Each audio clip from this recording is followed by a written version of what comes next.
sa sisin pat ngawan ban ai kublay pi ke keteng gedung Jisu. The dear people of God, I once again greet you in the name of our Lord and Master Jesus Christ. Mentangin biteng ya kini kepat wan ngipoi mentah kepat tu. Now we're going to continue from where we had left off. Earlier we talked about part 1, now we're going to continue with part 2. Jingsan Kaba Kynja Mynsiem. The spiritual growth. Ka Bible kaya tu ingi bangim day ban long ki kena. The Bible teaches us not to remain as children. Unong to si ke Hebrew uyam sengusi ya kini ke jingbom ika jing sakut ke bahaju. The writers of the book of Hebrews lament the fact that, he saw many people not really growing in the Lord.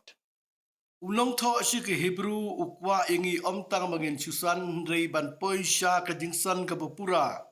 The writers of the book of Hebrews does not just want us to grow, but he wants us to be fruitful and to gain that maturity that's so very important. To the completion of the full glory of Christ himself. The Apostle Paul prays. He prays for the Philippians that they are going to continue the work of their salvation through fear and trembling. To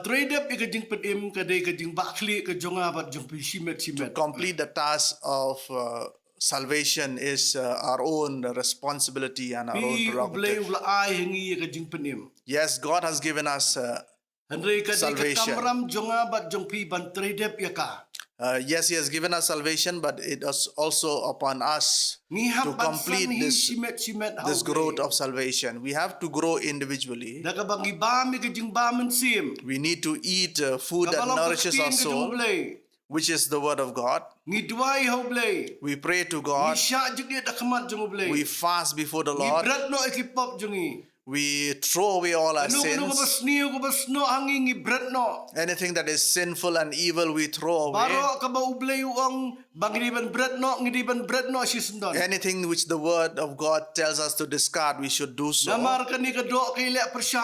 Because the flesh is always against our spirit. And the Spirit of the Lord enables us to withstand. But that also is subject to the fact whether we submit to Him or not. We should not remain stagnant. We should not remain as children. That is the will of God.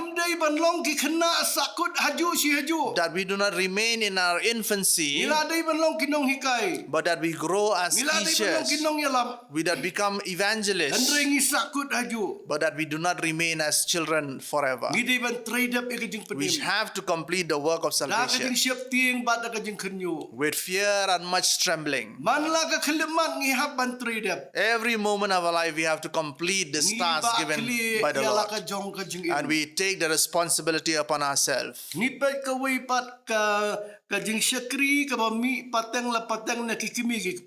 we find the other kind of ministry that is inherited from our parents.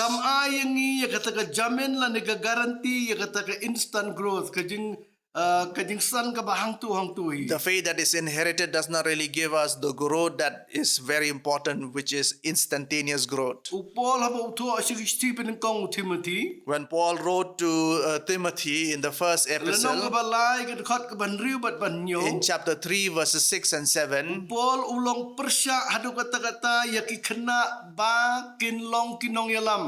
the Apostle Paul is clearly states that he is very much against those who are not really mature to lead from the front. He tells us that the disciple should not be a person who's just gained knowledge. Because if he's too young, then he becomes boastful and then he falls into the temptation of the evil one. He also has to gain the testimony and the witnesses of many from outside. There is one error that we need to straighten out. the gifts of God does not necessarily mean that we have already grown. Ngipet ki banget hakorin. We look at the believers in the city of Corinth. The Bible tells us that they have already received all the gifts of God. They have received all the gifts of the Holy Spirit. But the Apostle Paul reiterates the fact that they still remain children. The nature of just being very new, it actually hinders the growth. Jingsan ka badang shibet ka khanglan no ya ka jingsan bukan zaman sim. The knowledge of the new things is one factor that hinders the growth of a person. It is also a kind of a snare. Mynsiem u debet usno tu ikan ka jing sisa na kalyang jong kuon jong Solomon. You find that David also realizes this fact from the perspective of his son Solomon. Haka kitab ki Chronicle ka baningkong arku khandai ka dekat ka baningkong. In the book of Chronicle, chapter 29, verses 1, Ngipet la jit yu udo blay. we find that he was chosen by God. Handrai ka baar pat Mynsiem. But the other thing we find, Wala la jit yu udo blay. although he was the elect of God, Ulong ubalang samla bat ubadang lung. he was still very young and still very tender. Ubom pat don experience a ru. He has gained no experience whatsoever. Debet uplai ni ki And David proclaims this truth about his own son.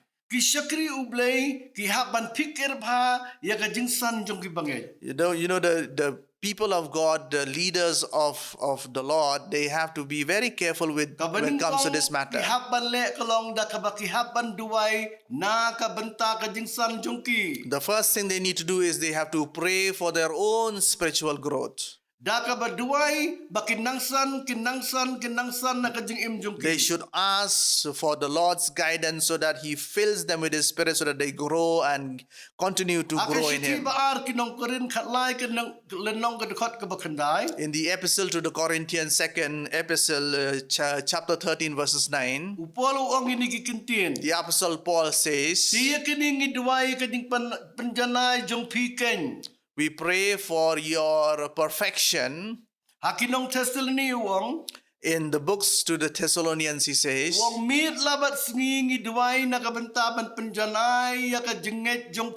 day and night we uphold you in our prayers so that you become complete in the knowledge of God. This is the responsibility of the leaders of the people of the Lord.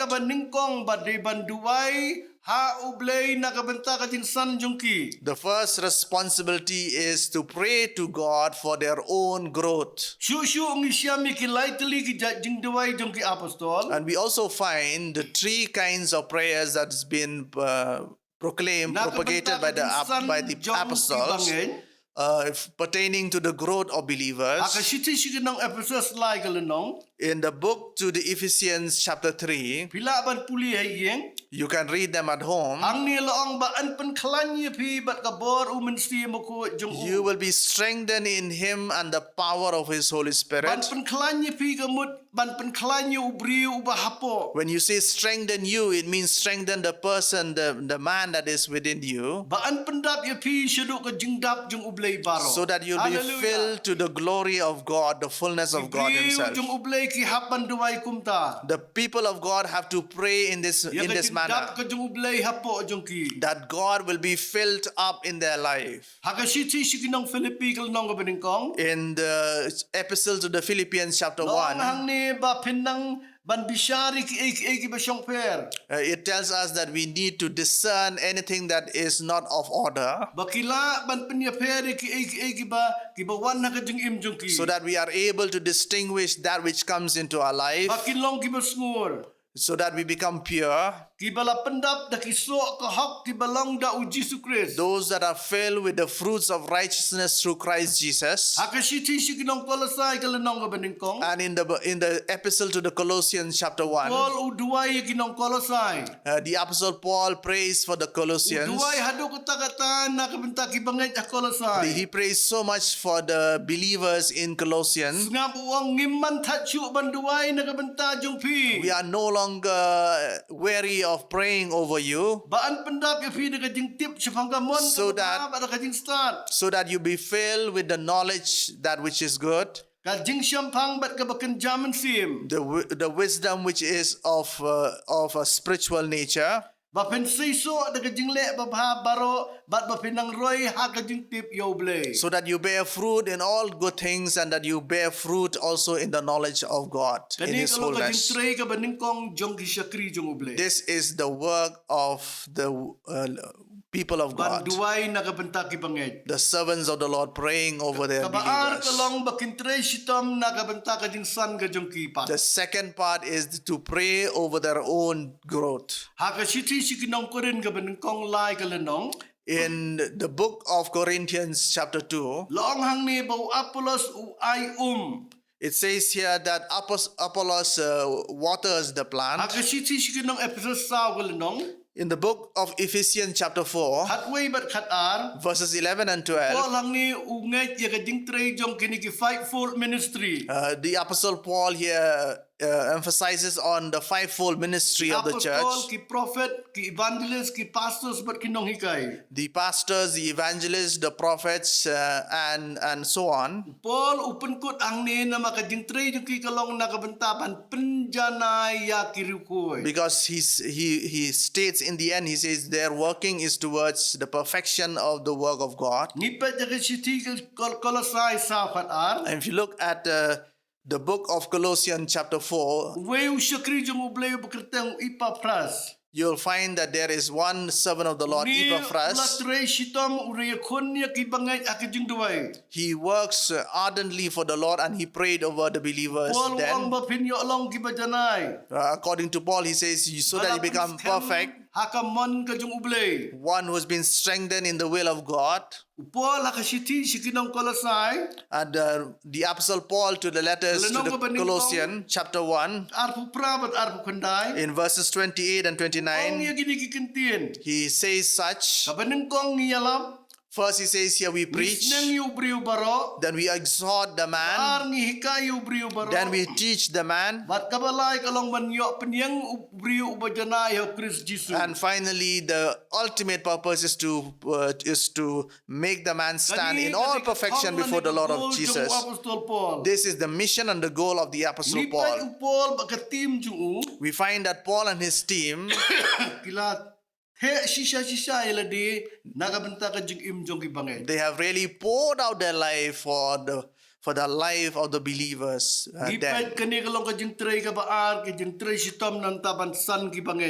This is the second ministry of working towards the strengthening of the believers. And we find that the Apostle Paul also proclaims this in the first Thessalonians, in chapter 2 verses 7 and 8. He compares himself, gives the analogy of the mother who nurses a child. He tells us that we have given you not just the gospel of God. We have not just given you the word of God, but we have also given you our soul. Because you are the beloved, the so beloved of ours. Hallelujah. This, especially pertains to us, the servant of the Lord. Not only that you spread the word and give you the word, but we also should be thankful our spirit, because these believers, the brethren, are the beloved of God. And in the epistle to the Philippians chapter 2, verses 17, he says, he gives us the cup of sacrifice. When you look at the responsibility of the servants of the Lord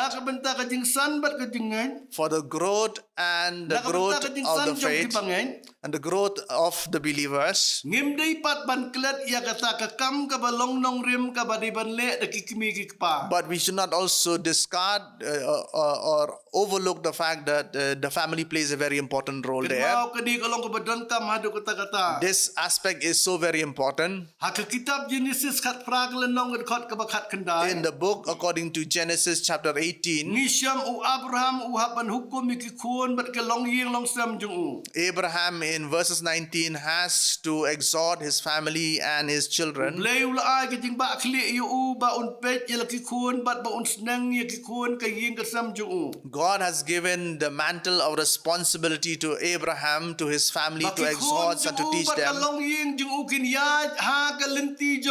so that his children and the entire household of Abraham works according to the will of God. We the parents of our children have a huge responsibility on our shoulders, so that we teach our children according to the ways of the Lord. And in the book of Ephesians chapter 6, here also he talks about the responsibility of parents, that they should teach and they should nurse their children in the ways and the teachings of the Lord. This is the part where he talks about the role of parents here. And in the letters to Colossians chapter 3, verses 21 and 22, he talks about the fact that children needs to obey their parents, and that the parents likewise should not infuriate their children. And in the second letters to Timothy,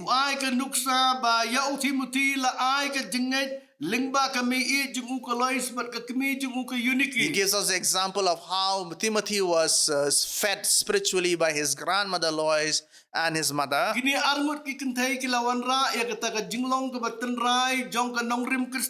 These two women have laid the strong foundation of a Christian walk. He got the teachings from the time he was a tender young child. Hallelujah. Our children has to gain this from their parents from a very tender age. This is one thing that we need to not forget. This is so very important, that we should not just remain in the foundations of our faith as Christians. We should not remain stagnant in our Christian walk. We find that the foundations of any building is so very important.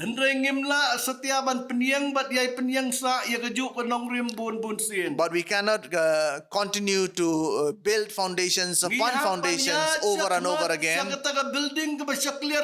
But we have to proceed ahead with raising the building as it rises, until it reaches the maturity and the fullness of Christ's likeness in itself. This is the goal, this is the purpose of the apostle when he writes to the Colossians. When we teach and we exhort all men, as we teach all men in the knowledge that is there, so that we are able to uphold a man and establish him as one who is perfect in Jesus Christ.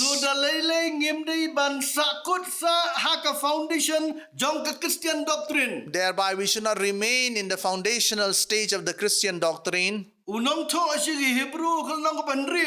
writers of the book of Hebrews in chapter 6,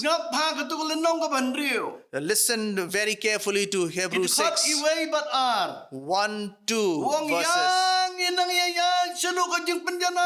Let us move forward towards perfection. Hallelujah.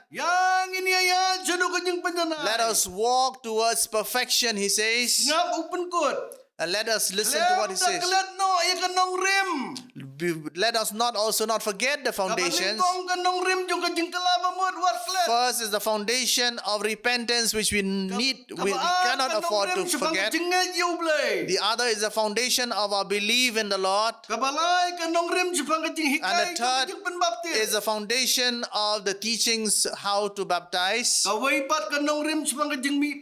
the other is the foundation of the resurrection. And the sixth is the foundation of the eternal judgment by God. The sixth foundational doctrine of the Christian faith. These are very important. We have to know and we continue to pursue them. But these are the doctrines wherein we cannot remain forever as we get them. We cannot stagnate here. We have to move ahead towards the growth and the perfection of our faith. Where the writers of the book of Hebrews says you ought to have become teachers and your food ought to have become solid food, because the solid food is for the mature Christians. Unless you're growing, you'll never reach perfection. Unless you practice your faith, unless you practice the six foundational Christian doctrine. But if you just remain in these foundational, you have to keep on walking, keep on proceeding in the race towards perfection, so that is your ultimate goal, so that you are able to fulfill that purpose in by God. And then he continues that in verses 4 and 6. Read thoroughly verses 4 and 6. It may even lead us to something that is undesirable, that you may even backslide from the Lord. You may even tread upon the precious blood of Jesus. And then as they fell from their faith, they themselves crucified the Lord. Because they're not willing to move ahead. They do not believe in living a life of ever sanctification. They do not allow the word of God to mold and shape their character.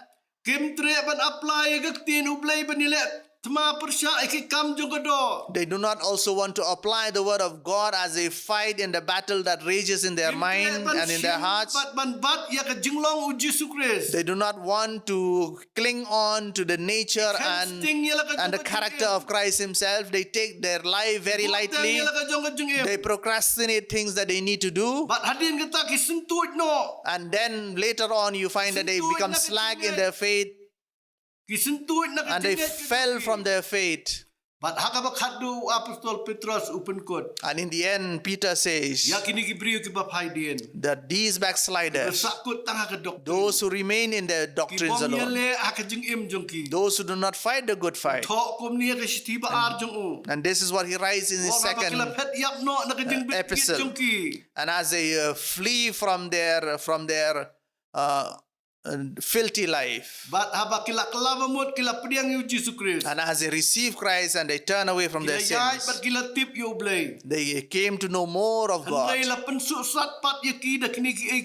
But they are hindered by such things, and they were won over by the world, and their old nature becomes even more wretched than the previous nature. This is a kind of a warning to each one of us, because the wickedness that is there will deceive them and will destroy their life. And the word also says that it would have been better for them if they had known the path, rather than just knowing the fact and not really living to it, because they backslid from that which were given to them so that they gain salvation. Yes, this law was given to us one time, but we do not heed to its warning. We walk according to our will and our own knowledge. And further, the Apostle Peter says, and this, the parable actually happens in their life, that the dog returned to his own vomit, and like the swine who has been cleaned of his mud comes back and mingle itself in the slime. Thereby, let us take this prerogative, this initiative of further cleansing ourselves by believing in the Word of God and growing in the Word of God until we have attained that real maturity in the fullness of Christ. Let us not remain children. May we always thirst and hunger for the milk that is going to nourish our soul, so that we grow as we grow in the Word of God through the milk which is the Word of God. Let us cling on very strongly to these two things. First thing is, we do not expect that we grow on our own alone by our own effort and that this becomes natural. This cannot be. We cannot really grow on our own. And the second part is, let us not just remain in the foundational doctrines of our faith. According to the book of Hebrews chapter 6, which talks about our salvation, it talks about our faith, it talks about our baptism, it talks about laying hands on people, these foundation teachings on resurrection. And the sixth is the eternal judgment of God. These are the foundational teachings of all Christians. We have to continue to proceed in our race as we walk towards perfection of and fulfilling that which God has set before us. And as we receive Christ, we have received sanctification instantaneously. And we feel that God has saved us. But our responsibility that we walk in this ever sanctification process so that we fear the Lord, and as we apply the Word of God and as we walk towards perfection. And Jesus also reiterates this. He says here, let you be holy just as my Father is holy. May you be holy as the Lord God is holy. God desires that we are holy people and that we walk in this ever sanctifying life. And God desires that we grow and continue to grow until we reach the peak, until the last effort of reaching that height. And as we grow in the fullness of Christ, and as we grow in His likeness, this is the real desire of God. May we grow and ever grow as we go along in life. May the Lord bless each one of us. Please continue to pray for us. Amen. Amen.